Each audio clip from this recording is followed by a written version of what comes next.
19 साल का पुरुष हूँ और ये हादसा कई वर्ष पहले हुआ था जब मैं बहुत छोटा था।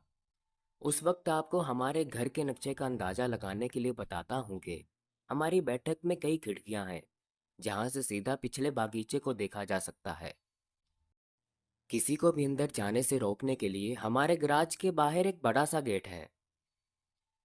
बैठक के बगल में एक रसोई है जिसकी अधिक खिड़कियाँ भी हैं और साथ में पीछे का दरवाज़ा भी। ये सारी जानकारी इस कहानी से जुड़ी है। एक दिन मेरी माँ रसोई में काम कर रही थी और मैं हमेशा की तरह बैठक पे सोफे पे बैठ के टेलीविजन देख रहा था कि अचानक बैठक की खिड़की के सामने वाली दीवार पे लटके तस्वीर के फ्रेम पे एक चित्र प्रतिबिंबित हुआ। मैंने अपनी माँ से पूछा कि क्या पिताजी काम से वापस आ गए हैं, तो उन्होंने कहा कि नहीं। मैं उनके चेहरे के आतंक को कभी नहीं भुला सकता जब मैंने कहा, पिताजी पीछे बागीचे में हैं। उन्होंने खिड़की से बाहर देखा और एकदम चौंक गई जब बैठक की खिड़की के बाहर एक मैला कुचैला लेकिन काफी निर्मित आदमी खड़ा था। वो बिल्कुल भी विचलित नहीं हुआ। वो मेरी माँ को कांच के माध्यम से देखकर मुस्कुराया। मेरी माँ ने उससे पूछा कि हमारी संपत्ति पे क्या कर रहे हो। उसने अपने चेहरे पे मौजूदा शैतानी मुस्कान के साथ कहा, कुछ भी नहीं। मेरी माँ ने पुलिस को कॉल करने के लिए फ़ोन उठाया और उसने जो कहा वो सबसे डरावनी चीज़ थी जो मैंने कभी सुनी। वो कांच के माध्यम से मेरी माँ पे चिल्लाया कि अगर मेरी माँ ने फ़ोन भी उठाया तो वो कांच तोड़ देगा। मेरी माँ नहीं जानती थी कि उसे क्या करना है। वो एक पल के लिए रुकी और तेजी से सोचने की कोशिश की कि आगे क्या किया जाए, हम दोनों को कैसे सुरक्षित रखे। वो पुलिस को फ़ोन करके मेरी रक्षा तो करना चाहती थी, लेकिन वो ये नहीं चाहती थी कि अगर उसने पुलिस को बुलाने की कोशिश की तो वो आदमी मुझे चोट पहुंचाए। जैसे ही उसने देखा कि मेरी माँ घबरा गई है तो वो पीछे के दरवाजे की तरफ दौड़ा। किस्मत से दरवाजा बंद था क्योंकि मेरी माँ एक मानसिक विकार व्यक्ति रही है, इसलिए वो हमेशा दरवाजों को ताला लगाती है। वो मेरी माँ पे चिल्लाया कि अगर उसे अंदर ना आने दिया तो वो कोई और रास्ता खोजेगा और हम दोनों को मार देगा।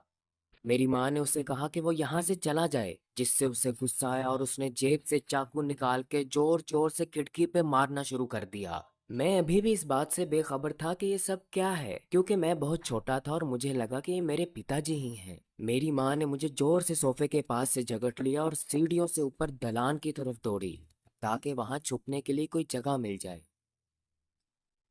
और तभी मेरी माँ का छोटा भाई अपने कमरे से हेडफोन लगाए बाहर निकला। मेरी माँ को मालूम नहीं था कि वो घर पे है और उन्होंने अपने हेडफोन के कारण स्पष्ट रूप से नीचे होने वाली आवाजें नहीं सुनी थी।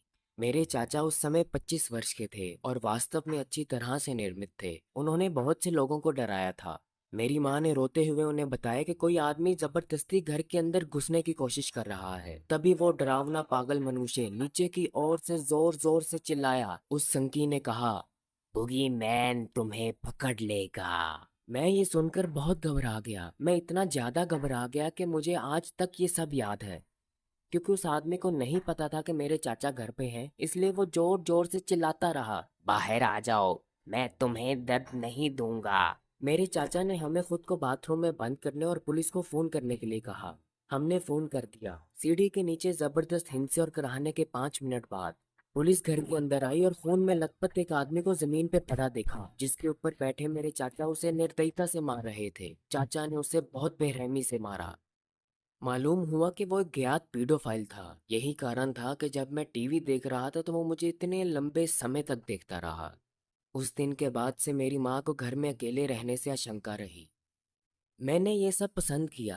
मुझे दौड़ने और छुपने का मजा स्पष्ट रूप से आया क्योंकि मैं बहुत छोटा था। मैं अपने चाचा को कभी भी धन्यवाद नहीं कर सका जब मेरी माँ भूल गई थी कि वो भी घर पे है और उन्होंने सही समय पे हमें बचा लिया।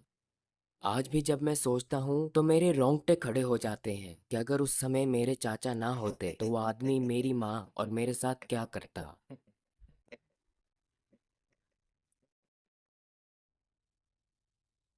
कुछ साल पहले मैं टेक्सास से लुसियाना के लिए ड्राइविंग कर रहा था अपने डैड की मदद करने के लिए।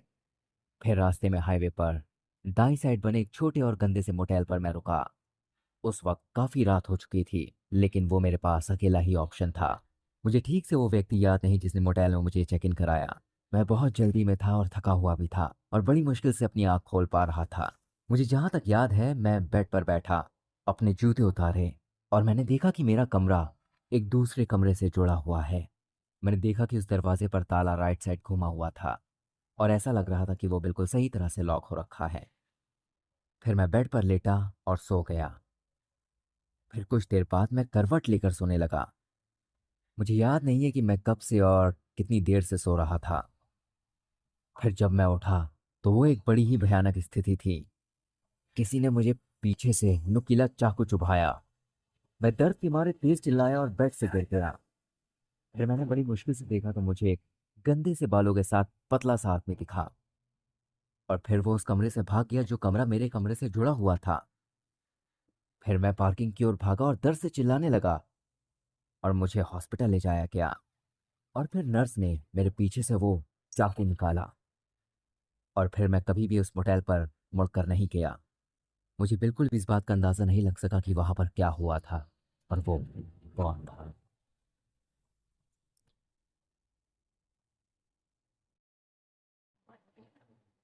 मैं गर्मियों की छुट्टियों पर अपने दोस्त और उनके माता पिता के साथ पूरे दिन के लिए एक झील के किनारे गया था और रात में आग जलाकर हम खाना खा रहे थे।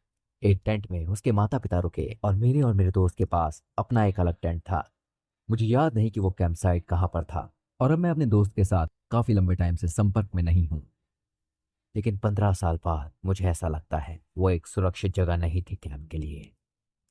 ऐसा इसलिए क्योंकि उस रात मेरी आंख खुली करीब 3 या 4 बजे और अचानक देखता हूँ एक आदमी का चेहरा जो हमें टेंट के अंदर देख रहा था। उसने टेंट की जिप खोली जिससे वो अंदर झांक सके। वो एकदम पागल और अजीब लग रहा था। उसकी बड़ी आंखें थीं और गंदे से बाल थे। मैं डर के मारे बिल्कुल जम गया था। मैं सच में कुछ भी नहीं कर सकता था। वो आदमी अपने सर को धीरे धीरे टेंट के अंदर दाएं से बाएं घुमा रहा था जैसे मानो कि वो बेकाबू हो गया था। मेरे ख्याल से मेरा दोस्त मुझे तेज सांसें लेते हुए सुन पा रहा था क्योंकि वो भी जग गया था। उसकी प्रतिक्रिया भी ठीक मेरी तरह ही थी। हम वहां डर कर लेटे रहे। उस रहस्यमय इंसान को देखकर हमें डर लग रहा था। मैं पक्का नहीं हूं कि वो कितनी देर तक बैठकर हमें वहां देख रहा था। फिर भी लगभग उसे सर हिलाते हिलाते कई घंटे हो चुके थे। फिर हमने एक आवाज सुनी करीब से और उस आवाज के बाद वो आदमी वहां से फौरन गायब हो गया। हम उठे और टेंट से बाहर निकल कर आए और मेरे दोस्त के माता पिता भी अब बाहर आ गए थे। लेकिन वो आदमी तब तक कहीं दूर जा चुका था। मैं आज तक कैंपिंग के उस दिन से डरता हूँ। जब मैं छोटी बच्ची थी मेरे पेरेंट्स मुझे दादी के पास लेकर गए।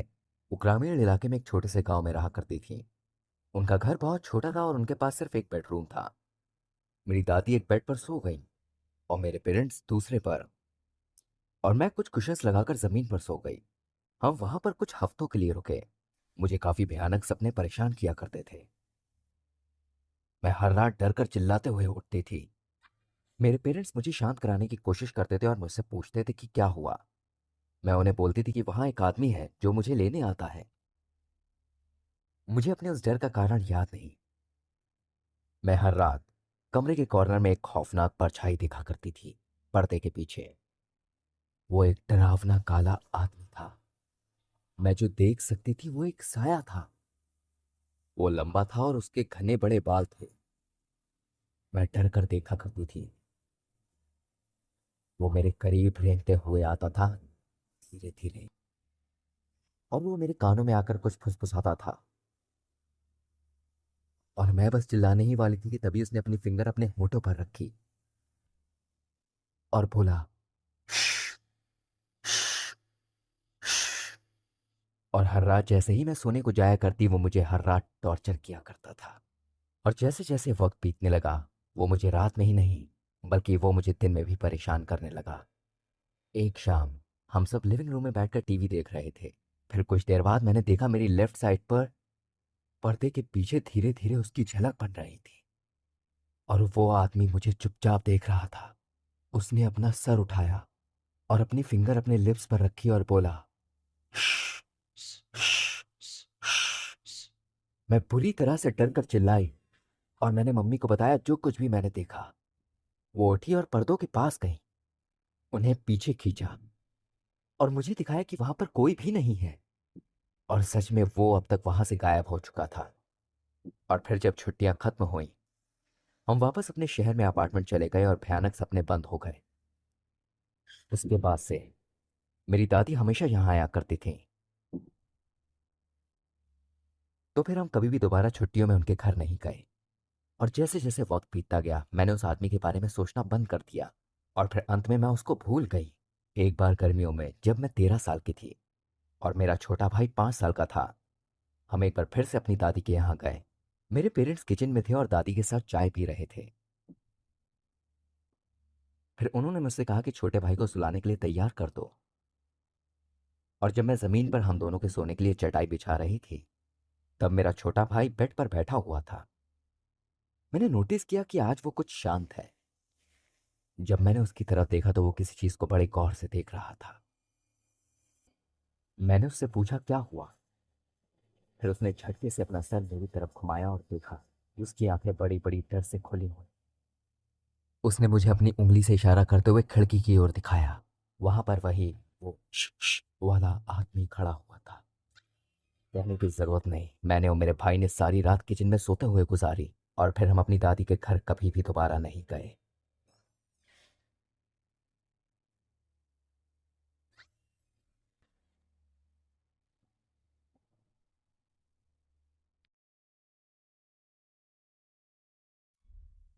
मैं शिकागो में पिज्ज़ा जॉइंट पर काम करता हूँ और दुर्भाग्यपूर्ण से मेरे पास एक बेकार जिम्मेदारी है पिज्ज़ा को डिलीवर करने की। अक्सर मैं अपने बॉस से हफ्ते के अंत में और रात में डे शिफ्ट के लिए पूछता हूँ, लेकिन वो मेरी रिक्वेस्ट को इग्नोर कर देती है और मुझे वही शिफ्ट देती है जो मुझे बिल्कुल भी पसंद नहीं। मैं जानता हूँ कि कभी कभी पिज़्ज़ा डिलीवरी बॉय होना खतरे भरा होता है, लेकिन मैं इस चीज़ की कभी भी कल्पना नहीं कर सकता था जो कुछ महीने पहले मेरे साथ हुआ। एक कस्टमर था जो हमेशा हमें कॉल किया करता था। कभी वो फ़ोन करके कॉल होल्ड पर रख देता था और कभी नॉर्मली पिज़्ज़ा ऑर्डर करता था और कभी कभी अजीबोगरीब आवाज़ निकाला करता था। उसकी इन हरकतों से हमें ये लगता था कि ये एक पागल व्यक्ति है जो हमारे साथ मजाक किया करता है। उसके दिए हुए ऑर्डर बड़े अजीब हुआ करते थे। जैसे मुझे एक लार्ज पिज़्ज़ा ऑर्डर करना है पाइनएप्पल मस्टर्ड और तुम्हारी खाल के साथ। मैं कभी भी नहीं भूल सकता हूँ कि उसके कॉल आने से हमें किस तरह से डर लगा करता था। और जब भी उसका कॉल आता था तो हमें पता होता था, क्योंकि उसका नंबर हमारे सिस्टम में सेव था। उसने कुछ महीने पहले कॉल किया नॉर्मली पिज़्ज़ा ऑर्डर करने के लिए।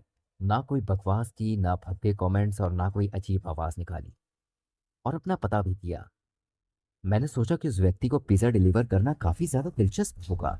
और जब मैं ड्राइविंग करके उसके घर पहुंचा तो मैंने देखा वो जो जगह थी वो किसी भूतिया फिल्म के घर की तरह थी। वो ऐसी जगह थी जहां पर हम पिज़्ज़ा डिलीवर नहीं करते, और ना ही वो शहर का ऐसा हिस्सा लग रहा था जहां से कई सारे ऑर्डर्स हमारे पास आते हैं। वो घर करीब 100 साल पुराना लग रहा था और वहां थोड़ी भी लाइट नहीं जल रही थी। लेकिन मैं डरा नहीं था। मैं आगे बढ़ा देखने के लिए कि वो कैसा लगता है। जब मैं उसके गेट के सामने पहुंचा तो मैंने घंटी बजाई, पर वो काम नहीं कर रही थी। तो मैंने नॉक किया। फिर मुझे याद आया कि मैं उसका सोडा तो भूल गया, और मैंने सोचा कि ये तो अब मुझसे बकवास करेगा और मुझ पर गुस्सा भी करेगा। वहां से अभी तक कोई बाहर नहीं आया तो मैंने फिर से उस बड़े दरवाजे पर खटखटाया। फिर उसने दूसरी बार में खोला। उसने बहुत अजीब सा मास्क मुंह पर पहना हुआ था। फिर उसने अपनी बड़ी बड़ी आंखों से मुझे देखा। फिर मैंने उसे बताया कि वो पिज्ज़ा कितने का है और मैं उसका सोडा भूल गया हूँ। फिर मेरे ख्याल से उसने नीचे देखा और कहा इट्स ओके। और फिर उसने मुझे दोबारा देखा। मैं उसे करीब 5 सेकंड तक शांति से देखता रहा, और फिर जब मैं उसकी बकवास से ऊब गया तो फिर मैंने उससे पैसे के लिए बोला। उसने कहा ठीक है, और फिर मुझसे पूछा क्या मुझ पर कभी किसी ने हमला किया है। इससे पहले कि मैं बोलता नहीं और अगर किसी ने किया होता वो पछताता, तभी उसने अपना मास्क उतारा जो उसके मुंह पर ढका हुआ था। उसके बड़े बड़े निशान थे उसके मुंह के चारों तरफ। मुझे बिल्कुल भी अंदाजा नहीं था कि वो क्या था और क्या हो सकता था, लेकिन वो बहुत ही गड़बड़ दिखाई दे रहा था।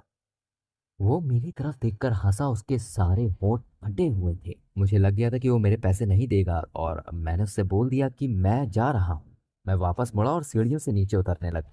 वो मुझ पर चिल्लाया और दरवाजा जोर से उसने बंद कर दिया। वो बेवकूफ एकदम पागल था, और मुझे नहीं लगता कि उसकी कोई भी हरकत मजाकिया थी। आखिरी बार जब वो मुझ पर चिल्लाया तो वो बिल्कुल नरक जैसा डरावना था, लेकिन हाँ मुझे उससे ऐसी हरकत की उम्मीद थी। उसके बाद उसने कई बार कॉल किया और हम उससे यही बोलते थे कि उसका नाम हमारी डिलीवरी लिस्ट में नहीं है। वो जब भी हमें कॉल करके हम पे चिल्लाया करता और हमें कोसा करता था।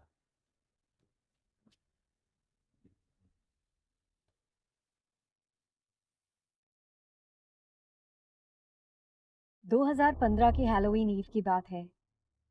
मैंने अपनी दो दोस्तों के साथ स्लीप ओवर का प्लान बनाया था, मीरा और जिया। मीरा बहुत डरपोक और नाजुक सी थी और जिया उतनी ही बहादुर। एनीवे, हम सब दोपहर के 3 बजे मिले और फिर मेरे घर के पीछे वाले बगीचे में हमने अपना टेंट लगाया। बहुत सुंदर टेंट था हमारा। हमने उसमें एक कालीन भी रखा जिससे वो आरामदायक बन गया। हमने अपना टेंट पीछे लगे बहुत पुराने गेट के पास लगाया। उस गेट में बहुत जंग भी लगा था। सब कुछ सेट हो जाने के बाद हम ट्रिक और ट्रीट खेलने के लिए चले गए। उस समय शाम के 7 बजे थे। हम अपने और दोस्तों से भी मिले और हमने बहुत मजे किए। फिर लगभग 10 बजे हम घर वापस आ गए। भगवान का शुक्र है कि मौसम अच्छा था और बारिश नहीं हुई और आसपास का माहौल भी काफी अच्छा था। हमारी शाम बहुत ही शांत और अच्छी जा रही थी। हमने खाना खाया और फिर ट्रूथ और डेयर भी खेला। जब बहुत ज्यादा रात हो गई तो फिर हम सोने चले गए। बगीचे की छोटी लाइट्स बहुत कम रोशनी दे रही थी और अंधेरा बहुत हो चुका था, तो हम आराम से सो गए। आधी रात हो चुकी थी और न जाने ऐसा कुछ हुआ कि हमारी नींद खुल गई। पीछे के गेट से चरमराती हुई आवाज आ रही थी। मीरा नींद से उठी। क्या तुमने ये आवाज सुनी? वो बहुत सहमी हुई थी और जैसे ही उसने ये बोला, हमें बाहर से किसी के खांसने की आवाज आई। हम सब नींद से जाग गए। जिया ने मीरा का मुंह अपने हाथ से बंद कर दिया ताकि वो डर के मारे चिल्ला ना दे। हम लोग वहीं चुपचाप बैठ गए और जैसे ही वो भारी आवाज हमारे कानों में पड़ी, क्या तुम बच्चों को कैंडी चाहिए? आवाज से वो कोई बूढ़ा आदमी लग रहा था। उसकी आवाज ऐसी बैठी हुई थी जैसे उसने अपनी जिंदगी में बहुत ज्यादा सिगरेट पी हो। गेट खटखटाने की आवाज फिर से आने लगी।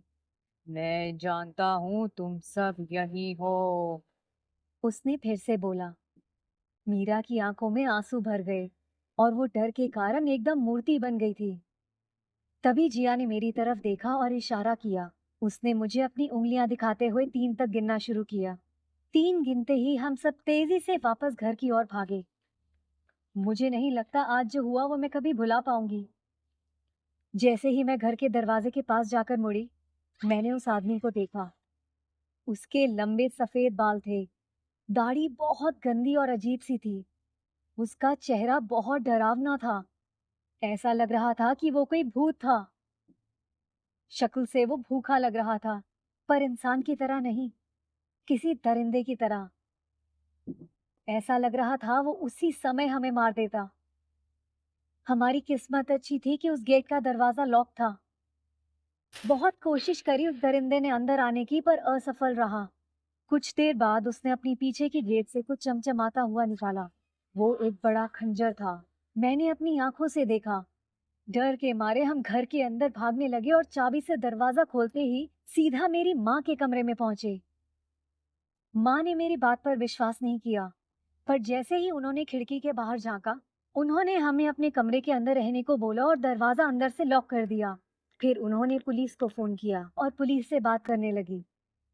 वो फोन पर बात ही कर रही थी कि अचानक से मेरे घर के मेन दरवाजे से खटखटाने की आवाज आई। फिर ऐसा लगा कि कोई दरवाजा तोड़ने की कोशिश कर रहा है। बाहर से एकदम पुलिस कार के सायरन की आवाज आने लगी और माँ ने फोन रखा। सायरन की आवाज सुनते ही वो दरिंदा वहां से भागने लगा और थोड़ा दूर जाते ही वहां से गायब हो गया।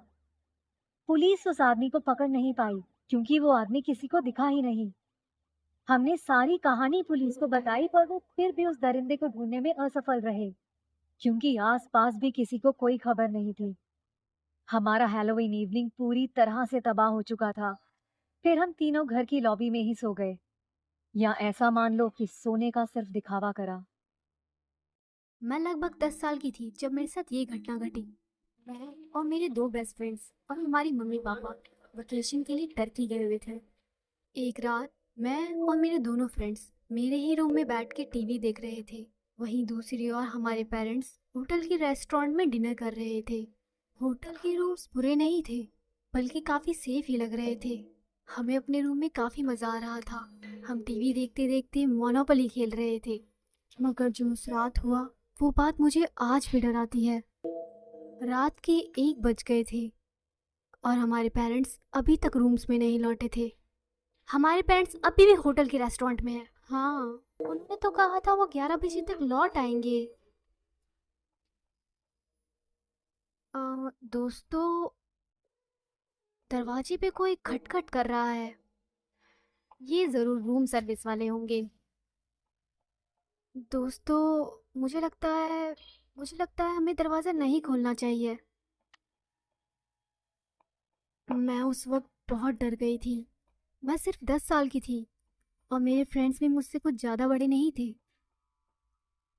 तो बस हम 3 बच्चे ही थे रूम में और हमें पता भी नहीं था कि हमें अब करना क्या चाहिए। तभी अर्जुन ने बोला, अरे बस ये रूम सर्विस ही है। दरवाजे की दूसरी ओर से एक बड़े से आदमी की आवाज़ आई, हेलो बच्चों, दरवाज़ा खोलो। और जब हमने ये सुना तो हम तीनों बहुत ज़्यादा डर गए थे। दरवाज़ा खोलो, उसने दोबारा गुस्से से कहा। मैं डर के मारे रोने लग गई थी, क्योंकि मुझे पता था वो रूम सर्विस वाला नहीं है, क्योंकि वो हमसे टर्की में बात ना करके हिंदी में बात कर रहा था। तभी अचानक से हम तीनों को रूम के खुलने की आवाज़ आई। शायद उसके पास एक नकली चाबी भी थी। तभी अर्जुन ने हम दोनों का हाथ पकड़ा और बाथरूम की ओर भागा छुपने के लिए। वो आदमी दरवाज़ा पीटते हुए दरवाज़ा खोलने के लिए चिल्लाने लगा, तुम्हारे पास फ़ोन है ना? ये हमारी सिर्फ किस्मत ही थी कि अर्जुन की मम्मी उसको अपना फ़ोन दे के गई थी इमरजेंसी के लिए। तो अर्जुन ने जल्दी से अपना फ़ोन निकाला और अपने पेरेंट्स को कॉल करा और उन्हें पूरी बात बताई। और जब तक वो आए तब तक वो आदमी वहाँ से भाग चुका था। हमें सब झूठा समझ रहे थे जब तक होटल के मैनेजर ने उन्हें सीसीटीवी कैमरे की फुटेज नहीं दिखाई थी और पुलिस ने उस आदमी को कुछ ही दिनों में पकड़ लिया। वो आदमी एक बहुत बड़ा साइको क्रिमिनल था। ये हमारी बस किस्मत ही थी कि वो उस रात हमें पकड़ नहीं पाया। मैं उस रात को आज तक नहीं भूल पा रही, क्योंकि वो रात मेरी ज़िंदगी की सबसे ख़राब रात थी।